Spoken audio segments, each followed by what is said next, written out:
Dunkirk. Christopher Nolan returns after 3-year hiatus of making films with Dunkirk. Well, I guess he's been making this during that time.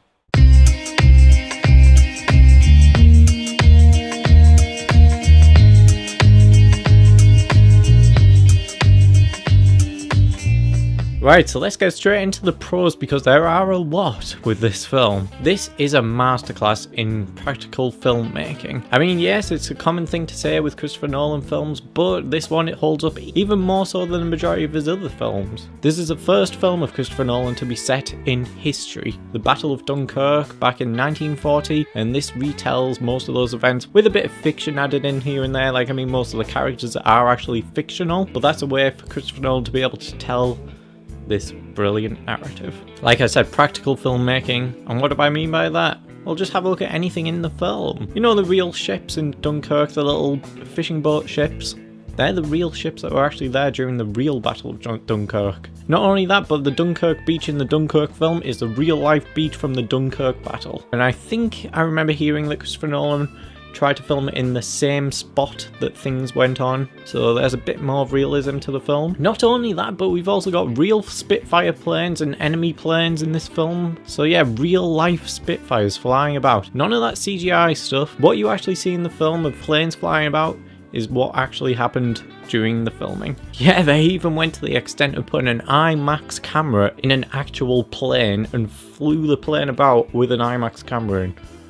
And if you know anything about IMAX cameras, you know that they are super hefty to lift about. So this is just a hint at the extent that Christopher Nolan went to get this film really authentically made. I mean, you don't even have to just look at the filmmaking aspect in terms of practical stuff. Just look at the actors. Most, if not all, I think, of the actors in the film are actual real-life 18, 19-year-old teenagers, you know, acting as these soldiers on this beach at Dunkirk, stranded for their life. And this all adds into the immersion of the film, because believe me, this film is immersive. Part of the reasoning for that is the lack of dialogue in the film, because the film itself is very show not tell, as classic filmmakers would tell you to do. And this is one of the many things Christopher Nolan does spectacularly well in this film. It heavily relies on the facial acting of these actors. And me personally, the major highlight of the film is Tom Hardy, because Christopher Nolan, for the 3rd time I believe, something like that, has brought on Tom Hardy to be involved in one of his films, and it's the 2nd time he's got him to wear a mask. Oh, Mr. Wayne. Remember The Dark Knight Rises? He acts with his eyes and just his voice again. None of the facial stuff, you don't see anything that's got to do with it.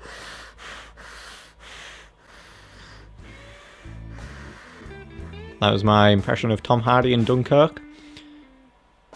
Another bit of strong directing in the film would be the fact that most of the scenes are little events that happen throughout the film. For example, there was one scene early on in the film where 2 of the soldiers had to go and get the injured on a stretcher and carry him to the ship, and it's like probably a 5 or 10 minute sequence, and it's all silent, there's barely any dialogue apart from one soldier or something. It's such a simple scene, but it's so tension filled. Tension is built up through the shots, the craziness and ecstatic motions of all these soldiers, and saying that they're going to set the ship off in a second and such, but they have to get through all the other soldiers, get onto the deck and such. And then you have Hans Zimmer's brilliant and very clever score of the very slight ticking building up throughout every single scene. And what it does is it really does that really cringy saying of putting you on the edge of your seat. It really does that. This film was incredibly terrifying. You know when you watch a really, really good horror film, like I get this feeling in particular, where you're so engrossed in what's going on screen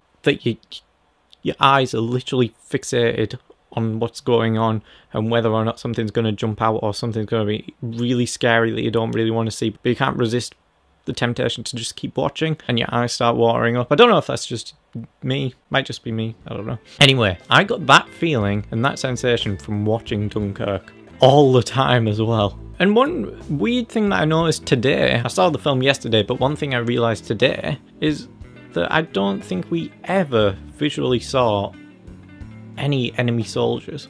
I mean, we saw the planes and such, but I don't remember actually ever seeing any of the faces or uniforms. But that level of threat was still there, as if they were, and you felt like they were constantly enclosing in, even though you don't see them once. At least I think you don't. That's brilliant. And I keep referring to the film as incredibly immersive. It's an incredibly immersive experience. And another reason I haven't mentioned is down to the sound design. The sound design in this is so well established. Again, a lot of times you don't actually see what's going on screen, you just hear it. And we all remember that first teaser trailer from like a year or two ago with the plane noise coming over the soldiers, but you never actually see the planes. That sort of thing is used throughout film. It's haunting. The sound of those planes hovering over, whether they be good guys or bad guys, it really gets to you. It's so intimidating. And that's what I want to mention. I don't think I've ever seen planes used this well in a film ever before. You're just constantly aware that these soldiers stranded on this beach, on this little area, could be attacked by bombing planes any second. And whenever you see or hear these planes in the distance or in the sky, or it's visually shown at all, it's threatening to us as an audience as well as the soldiers on screen. You feel everything, you fear everything, you feel like you're actually there with the soldiers stranded on this beach. The planes themselves have so much level of scale to them. I remember coming out of the cinema and seeing a normal plane going overhead in the darkness, and I, for some reason, felt a weird sensation of fear. And I think that comes from watching the film, because it's just odd to know that you're stuck on this beach, for example, as a soldier. There's nowhere to hide, you're just an open target for this plane to just casually head over, drop a bomb, you're dead. Awful. Absolutely awful.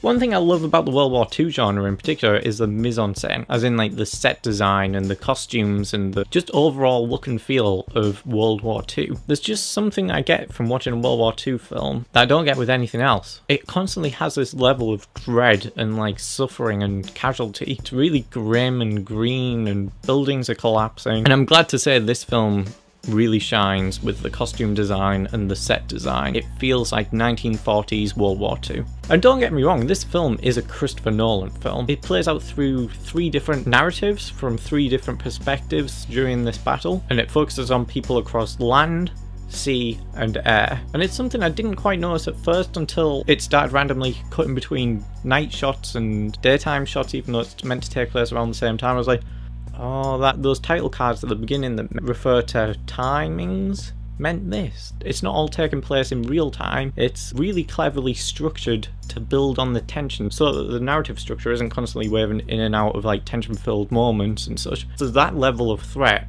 for every single character in this film. I do have a couple of cons here and there. Literally a couple. There's barely any. I wouldn't really say they were worth mentioning at all, but just because I'm doing a review I thought I might as well mention them. For one, Harry Styles is in this film. You know, One Direction, the guy from One Direction, the main one. He's in this film for some reason.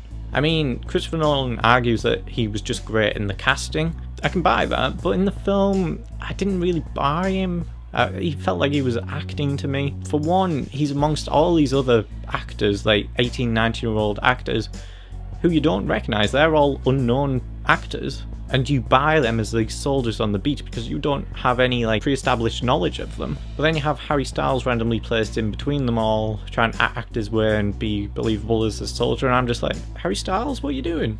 What are you doing, Harry Styles? So it was a bit distracting to have him in the film, in my opinion. I wish they cast just a complete unknown to anybody. Another one would be Cillian Murphy, who I usually really like in films. When he's meant to be a bit war-torn in his head, he's meant to have a bit of shell shock. I couldn't tell if he was overacting a bit too much. It felt like the first time he was performing this dialogue and such. I don't know, it might be a personal thing. I mean, he's not too bad. Same with Harry Styles, he's not really bad. Nobody's really bad in this film, but those two just stood out a bit oddly to me for some reason, and I'm not quite sure why Cillian Murphy did.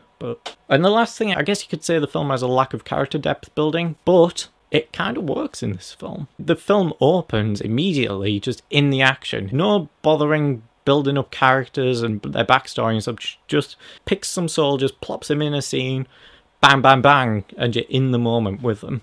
That's a deliberate thing by Christopher Nolan. It's about the battle and it's about these soldiers, a group of people that are all just fighting to survive. And believe me, it works. I honestly think Dunkirk is an instant classic war film. Anyway, my overall rating for Dunkirk is 8.5 out of 10. Wow. One of my favourites of the year so far. I think it's might be my third favourite film of the year so far. But yeah, thank you guys for watching. I hope you at least kind of enjoyed this video. Thank you for subscribing, and maybe I'll see you next time. Bye.